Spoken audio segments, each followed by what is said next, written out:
Goose, which are of the Affirmative you've met today.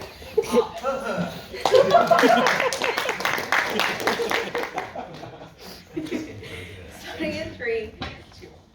Imagine if every movie made before 2013 was available on YouTube. If you didn't face the pretty miserable choice between shittily pirating it if you know how to do that, or between spending like $100 a month on your Netflix stan, I don't know, like BritBox subscriptions to try and cobble together some understanding and some access to the cultural products that make you you and make your society your society. I'm going to do 3 things in this speech. Firstly, I'll do some preemption about why people still produce art, because I imagine that's a push that Negative might have. The second thing I'll do is explain why getting access to art is incredibly important and why getting access to art pretty substantially earlier on our side is a huge benefit. And then finally, I'll explain why this changes the behavior of producers in really socially beneficial ways. So, firstly, why do people still produce art? This is just preemptive, I guess, to the claim that people would be disincentivized to produce art when they can't make like decades and decades of profit off of it.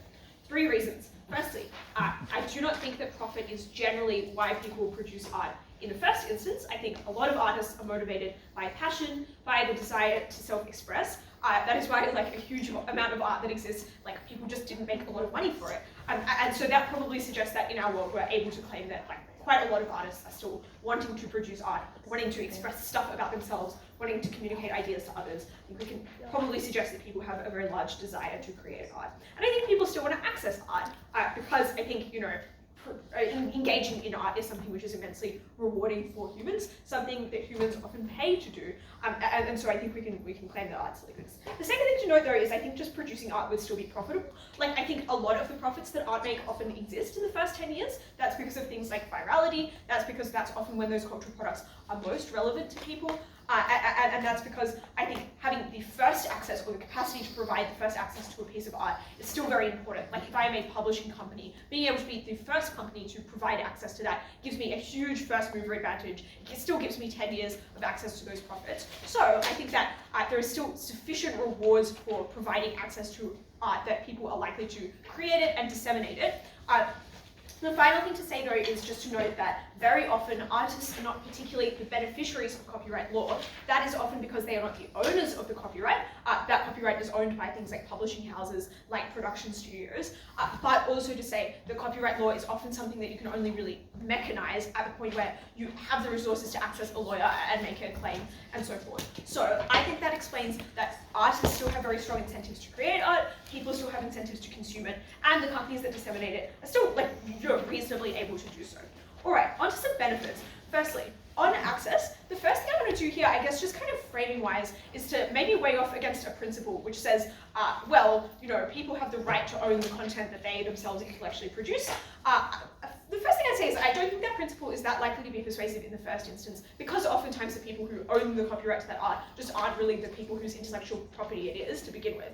But additionally, I would say that necessarily this debate is about line drawing in terms of the emphasis that we provide to the principle of ownership over intellectual property, the emphasis that we provide to the principal value of public engagement with art. Because on either side, art eventually becomes publicly owned. On either side, eventually we decide that the benefits of giving people the ability to engage with and interpolate art outweigh the benefits of private individuals holding them. And so we tell you that if we can show you that the public benefits of interacting with art, of being able to reimagine it, are immense, that should just principally outweigh any claims about the benefits of individuals owning them. Additionally though, I would just note that many people, when they produce art, build off things that are in the public domain that they have had access to, which means I think they kind of owe the public domain one. And finally, I would note that the public domain is immensely uneven and it's contingent on access to things like lawyers. That is to say that things like graffiti art, that things like electronic music are not particularly effectively protected by copyright law to begin with, which should suggest to you that that is a relatively unjust way to be protecting people's intellectual rights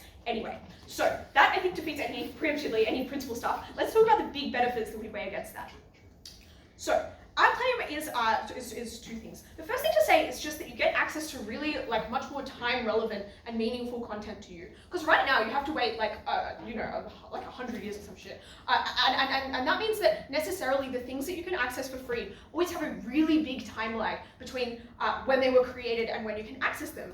10 years is not that much. Like there's a lot of things from 2013 which you can probably relate to that you're probably interested in, and that means a couple of things. Firstly, it means that you're able to participate and access cultural conversations that engage with more current material that is more interesting to you. Like you are just more able to have useful kind of cultural interventions with stuff that is more recent to you, the stuff that was like made in your lifetime. The second thing to say is it is more kind of instrumentally relevant. If you're trying to make a political statement with art, it's much better that you access art from 10 years ago as opposed to 50. And I think it just means a lot more to you. Like it likely depicts worlds that you have more, access to, worlds that feel more relevant to you. So you just want to really access it more.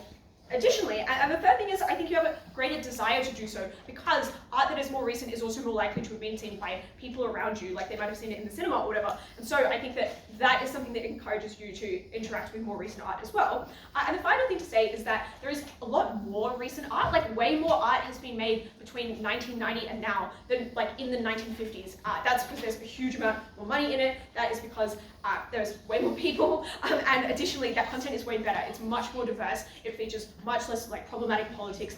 We'll clearly prefer for people to be interacting with art from like 1990, I guess, than 1950. So that explains, I think, why the time period we described is really important in this debate. But the other thing I want to talk about is just the pure increase in the quantity of material that you're able to consume and engage with. And that is just to say that currently it is very difficult to access content. Like currently there are really big paywalls, really big barriers to accessing content. Companies are really incentivized to try and lock away content. Things like Netflix banning people from sharing their passwords. And that poses a really meaningful barrier to people's capacity to get cultural products, to get them easily and to share them. And that creates two really big problems. One, it makes it harder for people to consume things. And I would just notice, like, I have a fun little example, which is that the creators of Rick and Morty, like, they haven't, like, intellectual property paywalled it, it's not copyrighted, it's freely available on YouTube. And, like, look how particularly viral, widely shared, and related to that is. I think what that should suggest to you is that the consumption of media is incredibly mutually beneficial for both artists and consumers. It makes humans really happy. It feeds into our desire to create. It allows us to share info and build social connection, bonding over those texts. It increases the reward for an artist seeing more people engage with your text. The other thing, though, is it means that people can sample them. I think that's particularly important in music, but probably important across the board. That is to say, a really important part of cultural production, basically since time immemorial, has been using parts of people's work that you find meaningful or subverting them and pastiching them. We rapidly accelerate that and produce far more art that caters to far more people. Finally, why this changes the behavior of producers. This just reduces hoarding in a really big way. Because in the status quo, the incentive of producers is to buy stuff up to access really long-term benefits. It becomes cost-effective to act defensively to monopolize access to cultural products because you can just get dividends from holding onto those things, from making remakes indefinitely. And so what happens if it is no longer that profitable to do that is you have to create new content and you have to have more diverse content. You cannot just ride on controlling the market for the longest period of time. That means that you get far better content. You get content which caters to more people, and even where it doesn't, you allow people to far more democratically intervene in those markets themselves, access the content, reinterpret it in ways that are meaningful for them. That is literally just the purpose of art. I think you should prioritize that over the rights of big corporations to sit on like their hoard of shitty Disney movies and profit. So proud to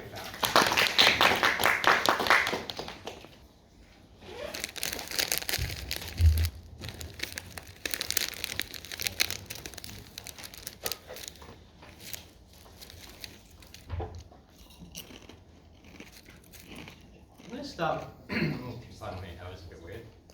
Let's start that again. I'm going to start with the principle, because I actually do think there is a problem with the side Affirmative's model, which is that they are denying the artist the right to control how their art is used. And I do think that's important. Neil Young, pretty popular singer-songwriter, wrote this song called Rocking in the Free World, routinely for quite a while used in Trump rallies. And you might think that makes a lot of sense, like, yeah, rah, rocking in the free world, right? Makes a lot of sense, goes really well with that kind of MAGA crowd. But the problem is the song is ironic. And that was kind of lost on Trump and Trump supporters. And that song that Neil Young wrote, which was meant to be criticizing inequality in the United States, inequality in the West, was used to help elect a fascist. And I think that is incredibly offensive. I think it was good that Neil Young was able to get copyright lawyers on his side, was able to say, hey, I own the copyright to this song, and Trump is not able to use that. Politicians aren't able to use my song in a way which is against my wishes. I think that is incredibly important for a number of reasons. The first one is that obviously there are certain examples of where you have art which is intentionally created to have a political message, like Rocking in the Free World and numerous other examples. And I think in these instances, it's really, really important you give people the ability to control how their art is used, even if it's just for like practical reasons, right? Like either you're going to do things like destroy the art if you think at the end of 10 years' time it's going to be used against you, or if you can't do that because we're in the age of the internet and everything's already saved, you're just like not going to produce art which is, you know, subtle and interesting and ironic because you like feel as though after those 10 years are gone, it could be used in ways which you don't like and which you're against your wishes. Now I think, thirdly though, I actually think this is a really weird way that Side Affirmative has kind of like modeled this debate, which is that like I think a lot of people have produced art now already under the impression that like art is going to be unprotected by copyright like 70 years or like until like the time that you die, right? So I think it's incredibly just like bad for these people who have created art with the expectation they would have copyright, to then pull the rug out from under them and say, actually no, this is law which we're reforming, this art which you have produced and you put a lot of work and effort into with the expectation you would profit off it for a certain length of time, you're no longer able to. The third thing I'd say under this principle heading though is just that like, I think intellectual property like is a form of property. Like it's the fruits of your labor. You put in the effort to produce it. I actually think that is fairly analogous. We need to hear a lot more labor work from Side Affirmative to explain why this is so disanalogous and why somebody who like, I don't know, like weaves the basket like has to give that up to the public like domain after 10 years because maybe there are a bunch of people in the community that would really like a basket. Like I don't think that is something which we hear enough from Side Affirmative. But we do hear some preemption. What is the preemption we hear? The first thing we hear is, well, maybe actually we just prioritize the public benefit. We prioritize having like all of these movies up on YouTube or whatever. I think there are a few issues with the public benefit point. I'm going to give you a list of reasons later on in this speech, and I'll flag it where I get there, where I think we ought prioritize, you know, the rights of artists over other factors like putting art in the public domain and getting public engagement with it. But I'll just note there are a number of problems with this public benefit point now. The first one is that like artists are really heterogeneous, right? Like not every artist necessarily even wants like any public engagement with their art. Like what's that what's the name of that artist which drew like the guy eating their son was like drawn on like the wall of their house in their living room. They didn't want anyone to see it, and then it got like rediscovered. Or like poets like Emily Dickinson, for example, who never, you know, anticipated stuff putting out into the public. And like the impact of that on the debate is like artists are really heterogeneous. Not everyone creates art because, you know, for the purpose of like creating it for public benefit. People do it for their own reasons, for political reasons, for yes, self-expression, or ultimately, yes, for profit in some instances. And I think that's really important as well. Second thing we hear then in terms of preemptive work from the principle from Side Affirmatives, they say, well, actually maybe we just really, maybe like it's really more important to like have people produce art which has like more recency to it, just commenting on like, you know, like recent political trends, for example. I actually think their logic here is just like not very good. Like just sense check this for a moment. Like just because like a song happens to be produced within the last 10 years does not necessarily mean that it is more relevant or necessarily mean that it is more able to like comment on like, you know, like the politics of your time or be more impactful. I think often it is the case that that art which was produced like years in the past, the fact that it might still have a message which is relevant today is actually makes the art way more powerful and makes what the art is getting at way more powerful as well. And thirdly, on like, you know, like Rick and Morty points about like how like, I don't know, like there are creators that want their art to be put in the public domain. That's fine. You can do that on our world as well. But I don't think that is a reason why necessarily like, you know, like all artists, like there's a reason why this is like one example of like Rick and Morty. And artists aren't routinely just like, let's put all my stuff up on YouTube and make it all free. Because very clearly you do get some benefits out of being able to control how it's used, control the avenues in which people can engage with that art as well. So as promised then, the last thing I'll say in response to the stuff you hear on the principle preemptively from AF, what are the different reasons why we want to prioritize the artist? I think the main reason is just that artists have a set of different stresses on them at the moment, which mean they are a particularly vulnerable actor, and for that reason we all care about them quite a bit in this debate. What are those stresses? Number one, I'd say there's stuff like the advent of Spotify and like online streaming, which means like I've got friends that like play in bands, for example, who work as musicians, and like this has killed the industry. Like you are not able to be like get enough profit to be able to like produce music unless you are already like an established like person who's already on the market because of the advent of stuff like Spotify and online streaming. But secondly, like the fact we're all at home, we're not going out and watching plays and going to poetry slams and things like that. Thirdly, stuff like internet piracy, which means you're very able to get art and use it the way you want to consume it. Taste shifting to wanting to more like I don't know, short form like TikTok style art as opposed to more long-term art. The threat of AI, which means that like artists now have to compete the whole entire industry of like robots producing it. All of these are immense stresses on artists, which means now, like, you can't work as like a guitarist, you can't work as like a band member. You've got to be like the person that gets like a second job as a bureaucrat. And I think that's really, really unfair as well. And I contest the characterization beside Affirmative. These are all like giant, like multi-million dollar like businesses that are producing art. Obviously, other artists exist as well.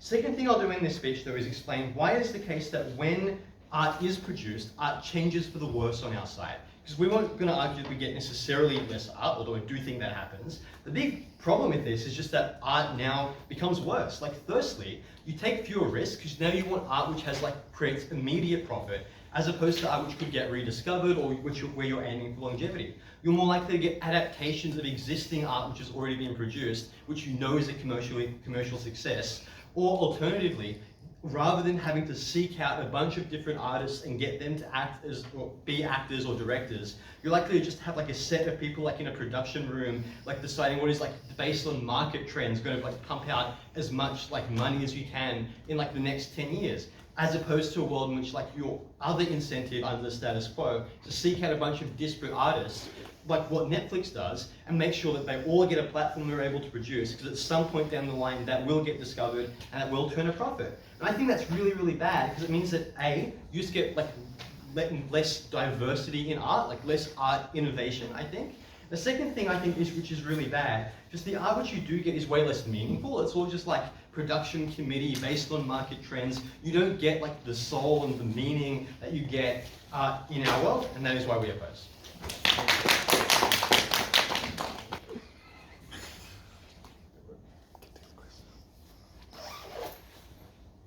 Four questions of this debate. First, a question of fairness. Unfortunately for side opposition, this cannot be an absolute principle, because they themselves support the status quo where 50 years after an artist's death,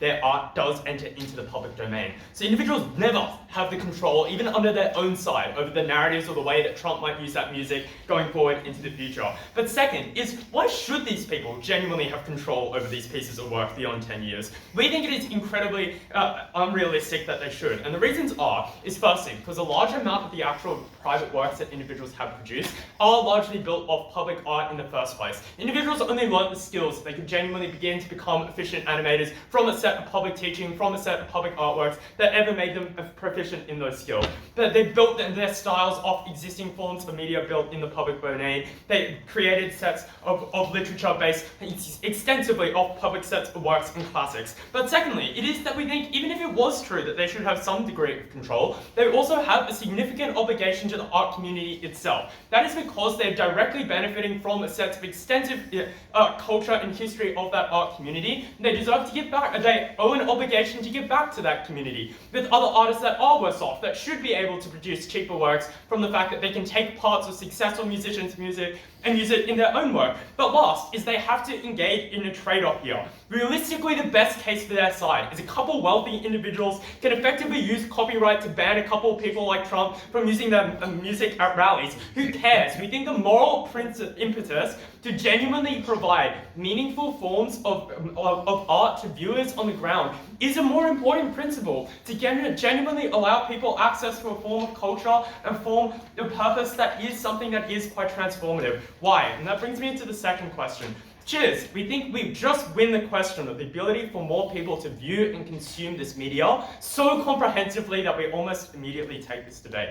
That is because the cost barrier to this form of art is significant. Who on earth is willing to pay so much money for movies produced in 2010? Because yes, it is true that some people can still engage in things like piracy of those things, but that makes that art less genuinely valuable and makes it harder to engage with. Many people don't have the capacity to do so. And as such, we just think that a significant handful of people now are more capable of going to a bookstore and being able to pick up a piece of literature written in 2005 and genuinely get a lot of that out of that work. And the recency is essential here, because Arin says, the cultural relevance might not be that super important, but we genuinely think that art can be super transformative to people's character. It's when they read sets of social critiques of recent history, of the political history that has occurred in a neighboring country, it's when they can genuinely explore the human experience, where they can validate and resonate with a series of characters that are far more progressive because they are written in a modern era, that they can genuinely begin to empathize and understand what those stories might be like.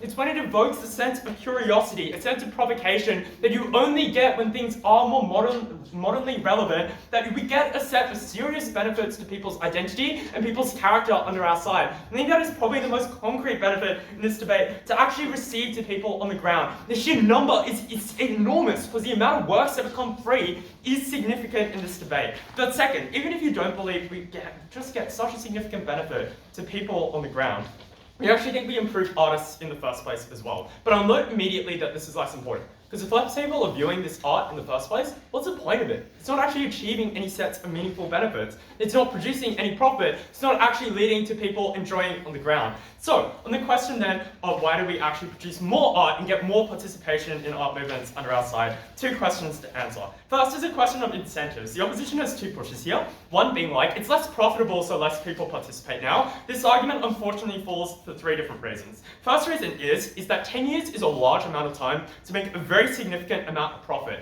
And I genuinely paused for a minute and could not tell whether Arin was giving mechanisms for us or for him as he was explaining that part of his speech. Because he got up there and was like, online streaming has occurred. He's like, generative AI has occurred, because piracy occurs, because tastes change. Exactly. That is why art never realistically makes much of a profit after 10 years beyond the track. Like, think about like the virality of something like Among Us, yeah? It goes for several years where you sell a huge amount of merchandise, a huge amount of actual product, and then you just make a tiny trickle after that. For the exact reasons that Arin gave, that in the modern online era, you don't need to make the vast majority of your profits after you're dead like Van Gogh. And as such, we don't think it is that significant in this debate. But second, it is, you still make heaps of money well after that 10 years. Like, yeah, I'm sure that Pokemon's copyright would expire, yeah? But I'm also pretty confident that Pokemon would still be able to make a hell of a lot of money well after their copyright has expired, for the reasons that were unresponded to in Ellie's speech.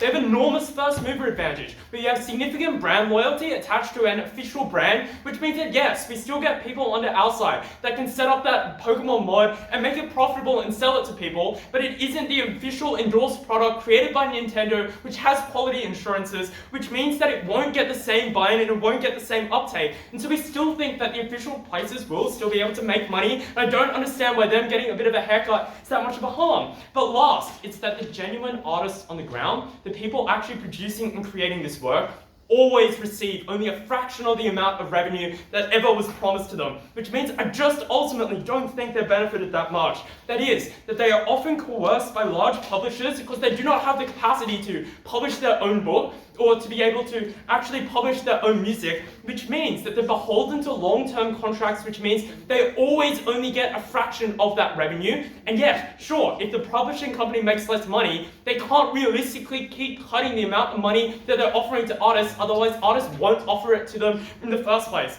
And as such, we just don't think the financial incentives change a great deal in this debate. The second and perhaps better push that they give is some artists will feel like their works are perverted or corrupted over time, and as such are less likely to produce work. The problem with this analysis is that we allow people to interpret, to discuss, and to engage with the art all the time. I don't understand why, if you get a journal article critiquing a book and explaining their own personal position on that book, why we should ban that critique, because it offends and upsets the artist that doesn't want this discussion in the public space. It's insane. Yes, we think in instances that they describe of people trying to profit off or benefit off it in the status quo, that is potentially a little regrettable. But firstly, artists can call out the types of behaviors that they disapprove of their artworks being used in specific ways. We don't think they should have ultimate control over this. But second is that people adapt over time. As it becomes more normal, artists grow a bit of a skin and learn that it's not the end of the world, that some people that say some nasty things about their artwork or use it in ways that they didn't initially intend. We don't think this is the biggest harm. We don't think it deters the genuine passion that artists have. Which is the last thing. I don't think incentive is the problem here. People produce art because they love it. They genuinely feel some sense of enormous sense of purpose and meaning, and the mechanisms that they describe, even if it's a little bit less profitable, even if they're a little bit concerned that their art might be perverted, is insufficient for them to stop producing that artwork in the future. The most important reason why people don't produce art is because they can't afford it. They do not have the financial capacity to genuinely be able to produce the art that they love. And that is a problem that we fix under our side. Man, you get far cheaper sampling, a whole bunch of stuff in the public domain that artists can use, both as inspiration to actually inspire and actually build that sense of passion in the first place, but genuinely because they have free products now that they can take the assets off, take that music off, take basic forms of support off, and actually use that in their own products and make money out of it. When you get genuine people that have been making fan fiction since they were in primary school, being able to actually make money off those products, we think that is a significant benefit that encourages more people into that space, and as such, we just get more consumption and more actual viewership of the art that matters, and that's why we handedly take this today.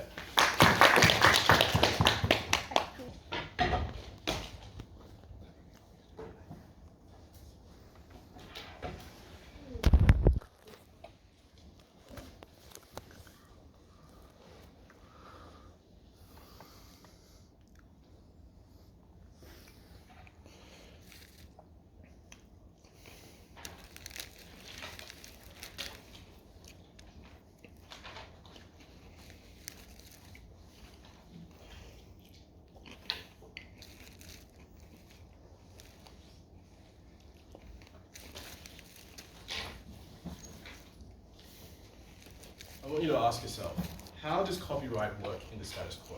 And this is a legal question. The exceptions that arise through the Copyright Act that exists across the globe are standardized because of not just the International Patent Organization providing those exceptions and encouraging states to adopt those exceptions, but because the dystopia that Affirmative describes is hellish, where you can't do parodies of certain arts, where you can't copy textbooks for children to read, or copy passages of books so people can meaningfully engage with them. How does copyright work then as a law? And notably, this applies to most jurisdictions in the world. You can parody any art that is existing or any kind of work that exists. You can do things like change all the lyrics. That's the reason why the music by Macklemore is often parodied, especially in 2013 when it was really popular. For example, the "I Am a Korean" song. Also, there's stuff like a 10% access rule, which is that teachers can take art and can show that art to students without actually paying any royalties. 10% completely copied. That is, that you can take the worksheets from a textbook without paying the author, or you can show a movie entirely because it is meant for the purpose of education, because of the reasons that they explain, which is that a lot of the time art is useful for the development of an individual and a human being, and states recognize that just because you're 3 smart people from Affirmative team doesn't mean that a bunch of people in congressional and legislative instruments don't recognize that either. But additionally, there are moral rights and moral exceptions that apply to copyright actions. That is, that yes, it is true that a producer may be able to purchase a bunch of copyright, but when you make a claim that is to courts or that is to the actual producer, you can say, there's a portion of the Copyright Act, or there's a portion of copyright law that means that I can take back some of my art and take it because you have misused it in a way that I don't want it to be. And also you have purchased it quite coercively. And a lot of unconscionable conduct means that, yes, a lot of SoundCloud rappers get their art purchased and picked up, but often you can claim against them. And after 10 years, that is when people realize that, well, actually, I want that art to be used in the way that I want it to be used, not bastardized for the Trump campaign or bastardized for the Democrat campaign. I understand the ordinary intelligent voter is not either Democrat or Republican. Ultimately, it is in a way that you want your art to be used. Their conception of copyright law is insane. The next thing I'm going to do in this speech is engage in a bunch of substantive questions. The first one is, what happens to the quantity of art? And this is really important because there's a higher chance, i.e. the quantity of art is important problem because if there's more of it, there's a higher chance that you get actually good stuff like gems in the rough, but also you get cultural icons that influence society quite extensively. Also, you get more experiences created, which leads to diversity of self-actualization and a diversity of entertainment that cannot be mimicked by any other piece of art. You need more of it to actually action this benefit. The quality will decrease on Affirmative because people will know that someone else can co-opt their art and bastardize their art during their lifetime. Notably, they say that, well, this is symmetric, but the problem is that you can do this after 10 years, which means that in a political climate or a political context that will last for the next 10 years, or for the profit that you're trying to make for the next 10 years, or after the next 10 years, it's still kind of scary that it could be used or co-opted or stolen in a way you don't want it to. But also, a lot of artists actually make art over time. That is that they make one piece and they're poor, and they, as they are gaining royalties or licenses from being put up in a gallery, like a small town gallery, they get some money from that, and then after 5 years, they make a new piece of art, which increases the amount of capital they have. Then after 5 years, and then 5 years, and then 5 years again, ultimately, through the time that the artist is an artist for their lifetime, across more than 10 years, this person is accruing a lot of capital, and that is important. But secondly, the Copyright Act and copyright law is actually really good for the credit score, for the loans that banks want to give artists. That is that you have art that we think could be quite famous. It will take some time for it to develop, and it has lots of it can give you lots of capital for more than 10 years. So we're happy to give you a loan because it's actually quite a substantial amount of cash for a long period of time. Now you shorten that, you get less of the loans to those artists. Why is that impactful? Because less capital or less money means that you cannot do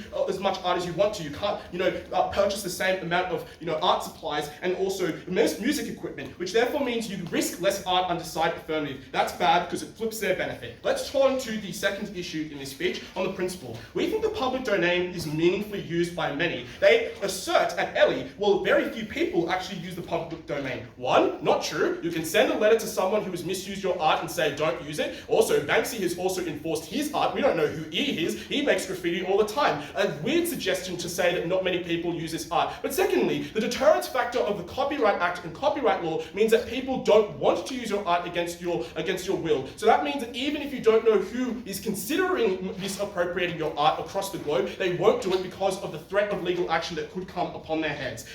We would also say that it's socially utile action.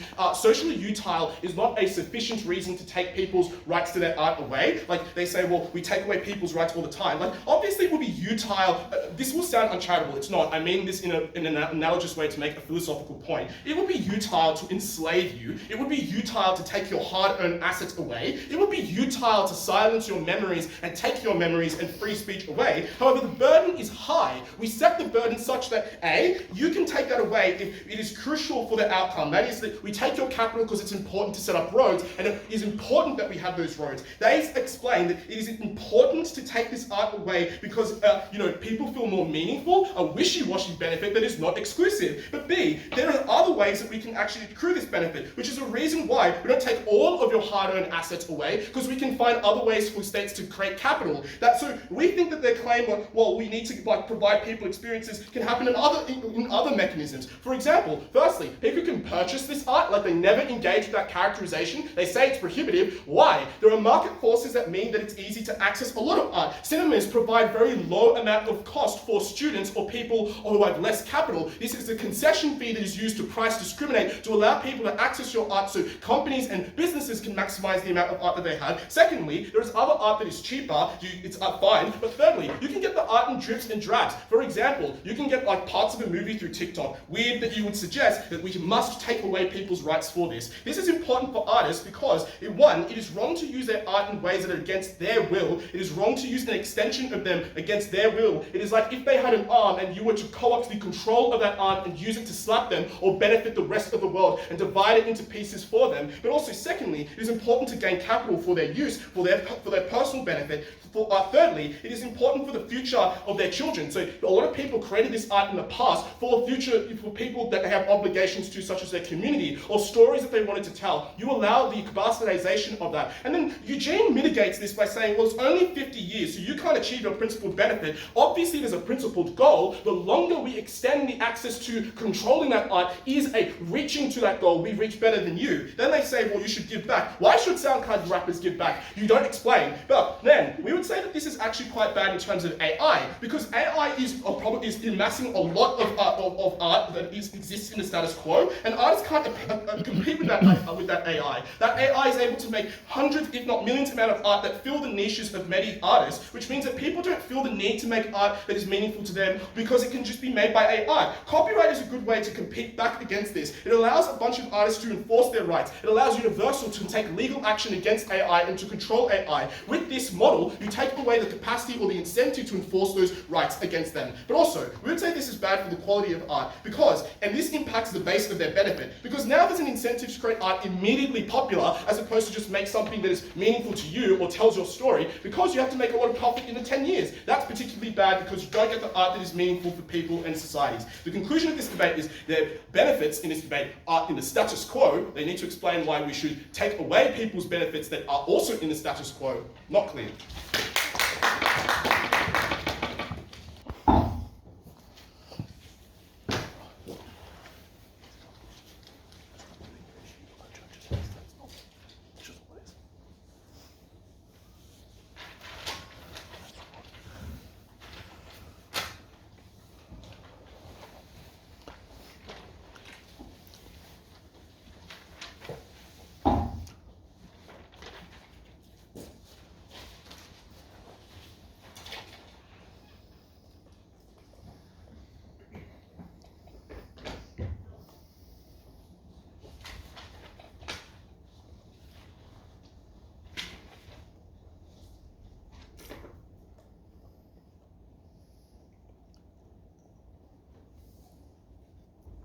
In debating, when you make a principled claim, you first have to prove that that principle exists, and then explain how you defend that principle and support it better than the other side.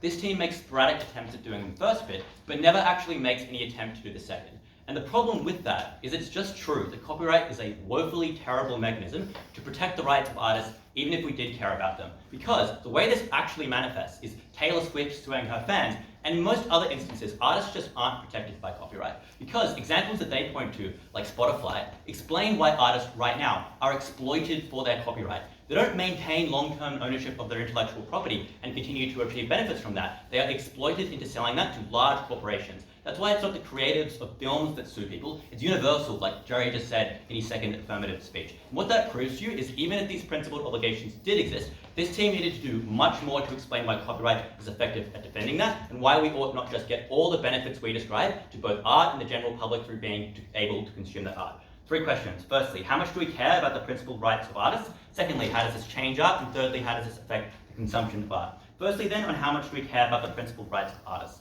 Their first claim is that you now lose control over how your art is used. Firstly, this kind of only applies in the limited circumstance which they describe, because I'm sure it kind of sucks when Donald Trump uses your song, but it's very unclear to me how other kinds of art, like paintings or movies, are ever used in a similar context to this way. This is a particularly useful example for them, but I think they'd struggle to find many other examples of where this is used to such an extreme extent, and are willing to cop this limited circumstance and trade off all the benefits that we describe. But secondly, I just think there are lots of other ways to stop this. You can call out people like Trump for using art that they don't realize is ironic. And I think it's actually quite effective at undermining those people because it exposes that they're dumb, exposes they don't understand art and art that culturally switched on, which I think just is a harm to them in the long term, even if it exists. But thirdly, I would point out that this is just a fairly limited impact. It is untrue that the reason why Trump won the election and a fascist was elected president of the United States was because he was able to use a song written by some artist in a random campaign rally. There are clearly other factors going on, and this does not meaningfully change the extent to which global politics or politics domestically changes in any significant way. Fourthly, it's just clearly ineffective though, because the example that they describe points to the fact that artists often aren't able to enforce their copyright preemptively, and people use their art, misappropriate their art terribly, and once they've done that, it's too late to do anything about it. Even if you send them a strongly worded letter, the harm of that occurring has still happened. But fifthly, I just think and that explains why we shouldn't really care about this harm that much. The next claim they make then is, just like other properties, intellectual property ought to be permanent and people ought to own it forever. Firstly, I would point out that art is clearly disanalogous to other forms of property. It has massive cultural impact in the way a basket absolutely never could. It informs people's personhood. It shapes and changes national identity. I think that's why this particular kind of property, given it is so significant to individuals who are separate from the creation of that artist, is so significant to entire countries, to entire cultures, or explains why society, rather than the creator of that art, should have shared ownership of that product in a way that is not necessarily true of property rights. But secondly, I would point out that we do concede rights in favour of public good all the time. We point to a very clear and high impact that occurs to the general public when we take away this specific right and mitigate a significant portion of the harms that occur to the artist. But thirdly, and maybe this is a bit silly, but I don't think this team actually proves why property rights shouldn't exist, and I think they need to do that in the substantive speeches if they wanted to stand behind that principle as well. But let's just weigh all of these claims. Why shouldn't you care about artists that much? The first is what I flagged in my introduction. Copyright just doesn't do that good a job of protecting artists, because almost always the artists themselves does not maintain ownership of that copyright. They are forced to sell it to much larger corporate entities for fees that are far below what the actual value of that copyright should be. They point to things like Spotify. These are the circumstances in which artists are exploited and not compensated fairly for their intellectual property, even when they do own it. Because these market forces like streaming services exist and consumers demand art be uploaded to it. But secondly, because they are locked into contracts early on in their career when they can't compete without things like labels, without things like deals with publishers, which means that for the rest of their career, they are locked into giving up all of this copyright to artists. The people that are protected by copyright overwhelmingly is not artists or the generators of content and culture. It's the huge corporations that monopolize ownership of that art, sell it for massive profits, and exploit artists in the process. But secondly, it's just because to the extent that copyright does protect artists, most of that protection needs to happen in the first 10 years anyway. This is when art goes viral. It's when tickets are sold in cinemas, not 10 years later. The amount of benefit that you can gain, or the amount that you can leverage that asset, as Jerry describes, is just not that significant after 10 years, because your art just is kind of irrelevant now. It's no longer viral, it's no longer putting butts in cinema seats, which means you aren't able to make that much money off of it. So we probably, to the extent that copyright does protect artists, get most of that benefit on our side as well by protecting it for a minimum of 10 years. Second issue in this debate then, how does this change art? The first claim they make is that people are now afraid of being subtle because they don't want their art to be misused. Firstly, I just think people still want to make good art, and that means that art is likely to be nuanced and subtle because artists care about their own artistic preferences and want to see that manifested in the art they create. But secondly, I just think this is not a real concern for most artists. The vast majority of musicians, when they make songs, are not that fearful that Donald Trump is going to use it in a campaign rally, because it just happens so rarely. These instances they point to are not so overwhelmingly common that when an artist goes to create an art, it is their primary concern and meaningfully shapes the way they produce that art. The second claim they make then is that this will make art super commercialized and to be designed such that it's most profitable in the first 10 years.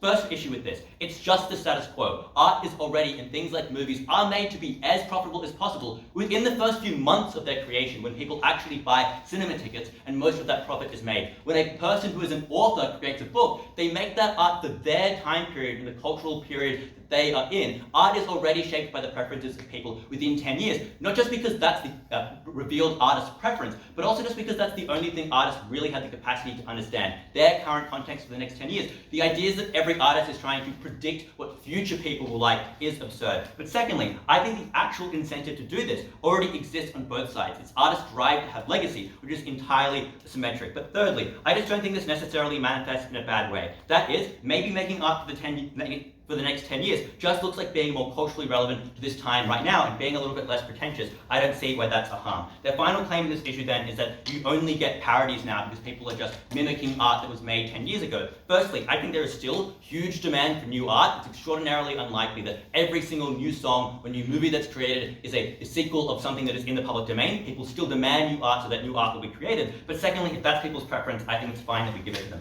Third issue then, how does this change the consumption of art? Their one response to all of our material about access is that it's not actually that important that people have access for art that is created recently.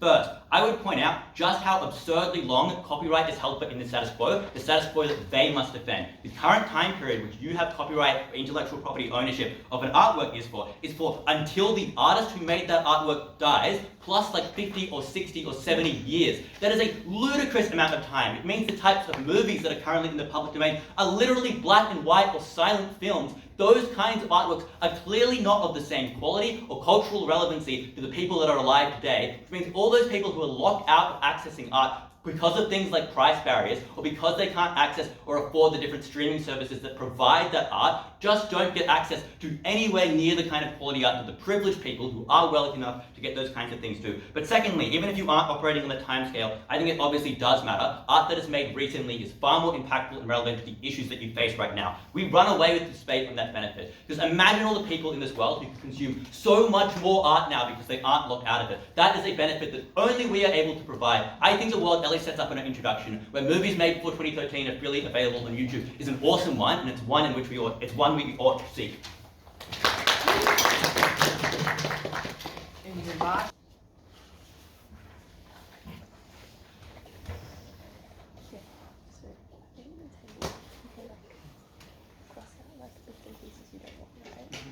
The first question I'm going to ask in this debate is, have you seen Frozen?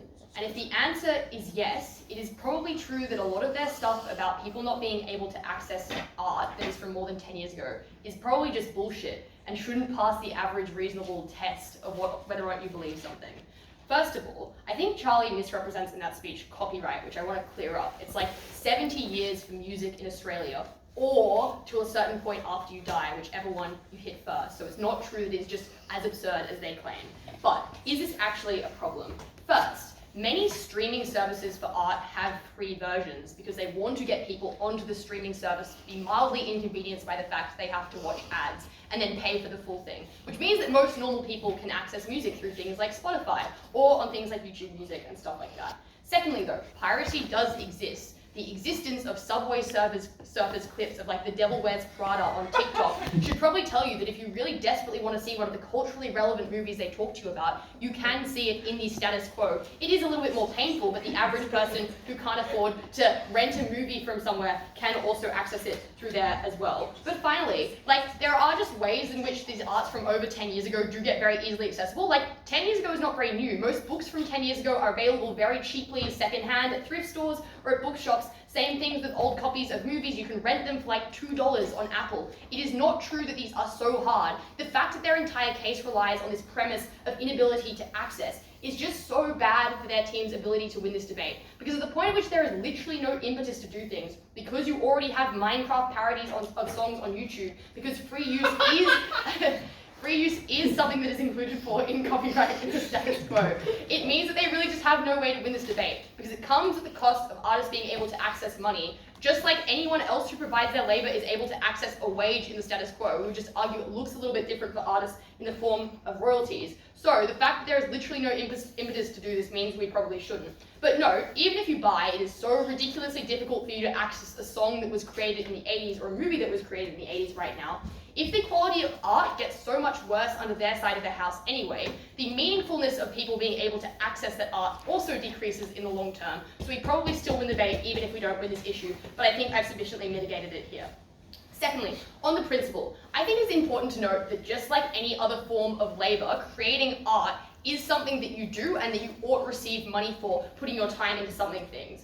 You forego the stability of having a consistent wage in the first place, of being able to make immediate money, for the fact that as soon as people consume that art in the future, you still receive royalties. If you don't think that it would be acceptable to halve the minimum wage for an Amazon employee because they produce something that is good for the public because, you know, they fulfill orders and stuff like that, then you probably shouldn't believe that we should halve the ability of artists to make money over a long period of time in the future. And even if it is true that you earn the most money in 10 years, for music, the period is 7 years, right? 70 years. So that is still a lot of money you are losing between year 11 and year 70. That probably does make up like half of the money that you're going to earn in total, because the ability of a lot of albums and movies to still remain popular over a long period of time is really high. Like, you know, if you look at the Billboard Top 200, there are so many albums on there that are literally from the 80s or 90s because they have such sticking power and incredibly popular. I'll talk more about that in a sec. But also, I still think it is very important to note that how this art is used is incredibly important, and it's particularly important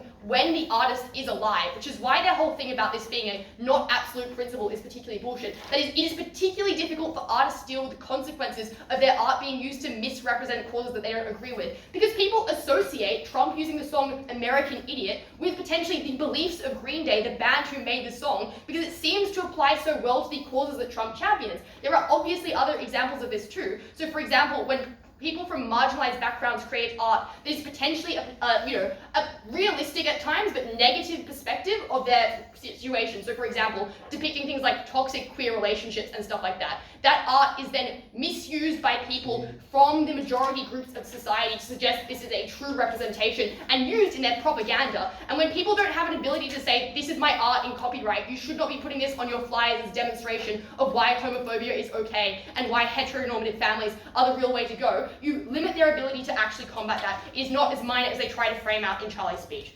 Okay, finally on why you get worse art. Artists probably still do make art under our side of the house. We never contest that. But notably, I don't think it is true that you can only make profit in the first 10 years. I think a lot of art, particularly when it gets adaptations made of it, so like book to movie adaptations, receives a massive surge in the original artist's ability to get royalties because people start to buy the book after they watch the movie or the TV show. Obviously, it really changes perversely the incentives of production companies now to wait 10 years to make adaptations of books and books into movies or TV shows, so they don't actually have to pay artists in the first place and can keep the profits entirely for themselves. That seems pretty fucked up. But also, the rise of things like TikTok, YouTube, Spotify, all that has made discovering art that is old much, much easier. So today, it's actually much easier from artists from the 90s and 80s to get their art discovered when it wouldn't have been otherwise, and now they miss out on profits under their side of the house. I also think it's important to note that they, at First Speaker at Ellie, say art has proliferated since the 1950s because of the profit and the money that is involved, which I think means they concede to a degree the way that art, like the amount of art that you get, is connected to how much money people can make from it. Notably, creating art does take a lot of time. We live in a capitalist world, yada yada. You have to pay the bills. So the amount of time that an artist can spend making art is increased when they get consistent revenue from royalties that they have earned in the past that allows them to make it for longer periods of time as well. But also, just because publishing companies own the rights doesn't mean they act in particularly exploitative ways or that artists don't get benefits. That is, when you sign with a publishing company for music, for example, you get the royalties from that thing, and you also get an original signing bonus as well, which I also think exists for books as well. But also, these publishing companies go to bat for you legally, because often you have the exact same interest. You both have your profits cut when someone misuses your art or when it's stolen from you, so they are likely to defend you when you're actually screwed over.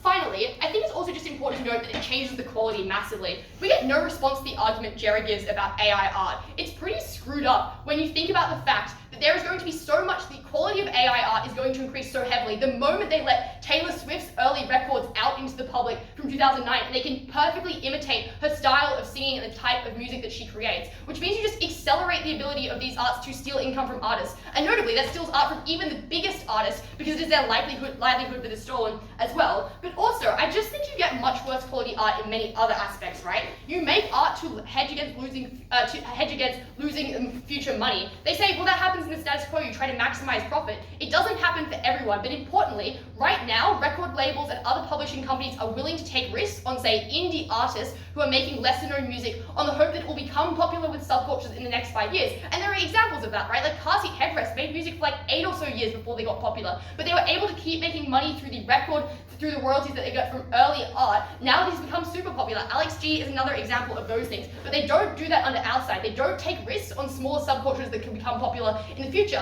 which means the diversity of art that you get is way smaller. Also, given that a lot of people who create particularly interesting or niche art are often from relatively economically marginalized backgrounds in the first place, you just get a lot less representative art because the art that you get is bankrolled by the biggest institutions who can afford to eat a bit of loss or who don't need to keep making money over the next 70 years as well to survive as well. You can use the law. Most people can use the law because they are represented by their companies. What at the end of the debate you should believe is there is literally no impetus under their side of the house. Most people access this art anyway. It comes at cost of quality of art or of ability to people to make art over long periods of time and to actualize themselves that way. So proud to oppose. Thank you very much for that.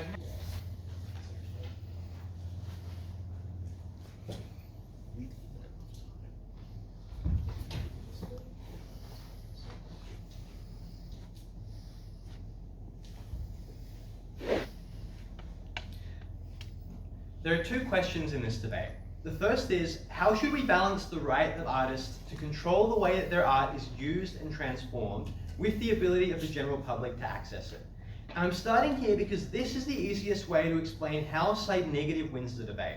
Because Slate Affirmative's rationale for this policy change is that this would increase public engagement, but our claim is that, first of all, public engagement is unlikely to decrease a substantial amount. People are still willing under the status quo to do things like pay for Netflix subscriptions, or go to a thrift shop and pick up a book, or go online and pirate content if they think they can't afford it. And the ability of somebody to be inspired by art under the status quo is pretty high as well. If you want to, for example, rip off Game of Thrones and make a, like sitcom set in medieval, like Europe, you have the ability to do that with or without copyright. I want to point out then that this means that this is why we ought prioritize the argument which we give you, which is why we ought allow for the artist to control the way their art is used.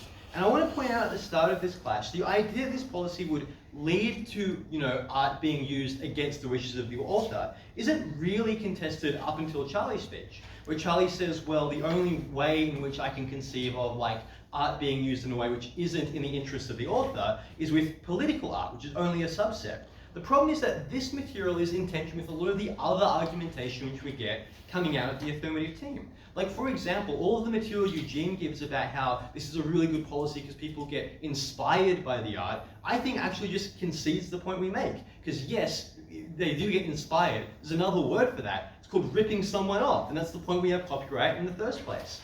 I think a lot of the responses they give to our analysis really are quite simple. Like, for example, Eugene says, well, this isn't really an absolute right because, on our side, we're happy to put it in the public domain after 70 years. But the problem I would have with that as an adjudicator is that it's kind of unclear what the impact of this observation is on the debate. Because look at the different claims which we make under this heading on side negative.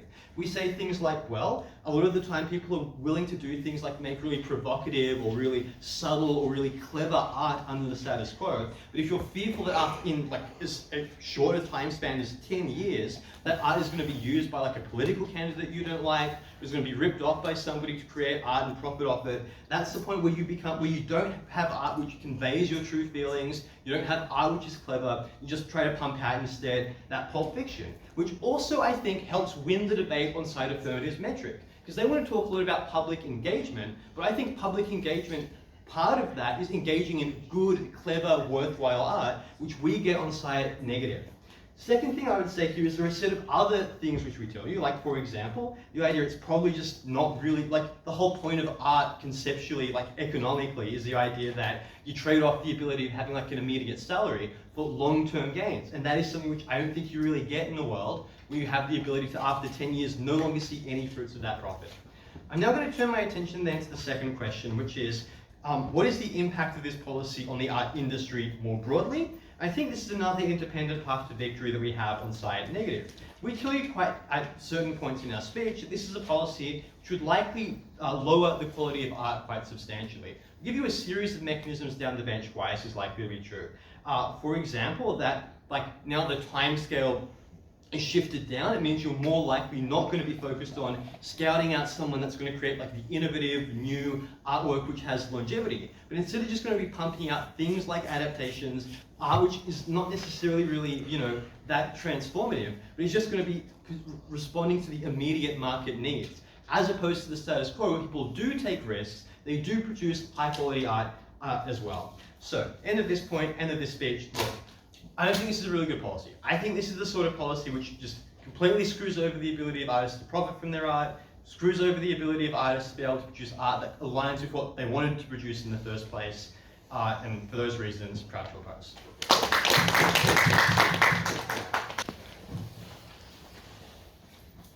If you care about the rights of artists, you should vote for Affirmative, because negative only protects artists who are lucky enough to actually own the copyright for their art and who got ahead early. It's side affirmative that protects the rights of artists to access and draw on the work of others, a cultural process that has been occurring for millennia. It's side affirmative that protects the rights of artists to enter into and subvert dominant cultural conversations that otherwise on side negative would be paywalled. Look, maybe my brain is fried by silly computer music that samples too much, but I honestly think the Renaissance masters would agree. Art which is hoarded, gated, and unresponsive to democratic impulses is barely art at all. Two questions in this speech. Firstly, should we value artists' right to control over their art? And then secondly, on what side is consumption and quality of art better? Firstly, on the right to control, as an initial note here, which I think is very important and which gets just woeful response, so much of opposition's material on artists' right to their art just assumes that they even have the copyright.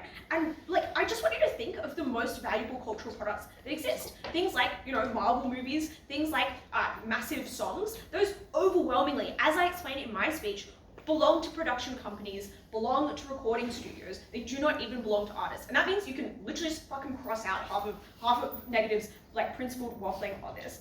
But what do they waffle about? The first thing they do is they provide an analogy to physical goods and services like baskets. And they say this is the same thing, and therefore you should have property rights over it. I would just note, I think art is in so many instances not excludable in the same way that a basket is without constructing things like paywalls. And where does property rights come from? It comes from your capacity to benefit from your labor, but we explain why you likely do that on either side of the house. So it's very unclear where the right they're defending derives. And obviously, as Charlie points out, there are lots of other analogies of different things that people create that they don't have property rights over. I just don't think this is debate winning.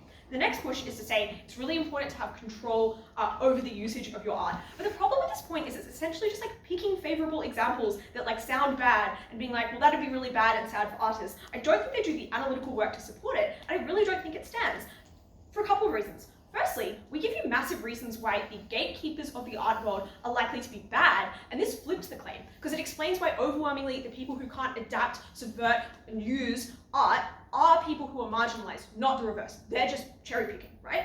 The second thing that we explain is that much of the problems that they describe are symmetrical. It is just true that, Goya's eating people art gets rediscovered on either side, Emily Dickinson's poems get read on either side, and as Charlie also explains, a lot of their recompense for Trump playing your music is retrospective anyway. The final thing though is just that we provide a huge and dense set of reasons to believe that this is an unimportant right. We explain that art is a cultural conversation that has implications far beyond the artist. We explain that the whole point of art is about expression and communication anyway. We explain at Eugene that interpolation is inevitable. You can't stop people having thoughts and critiques of your art, nor should you. Finally, they're well, empirically, copyright law contains things like exceptions. Note how concessionary this is. If you can just fucking pirate anything, what benefit do they get? And how come they're okay with parody if artists have this unlimited right to control their art? Also, this is just an assertion, and it doesn't respond to three essential nuances in our case, which is that companies currently have immense power in shaping the way that copyright law works. Secondly, that the cost and threat of copyright laws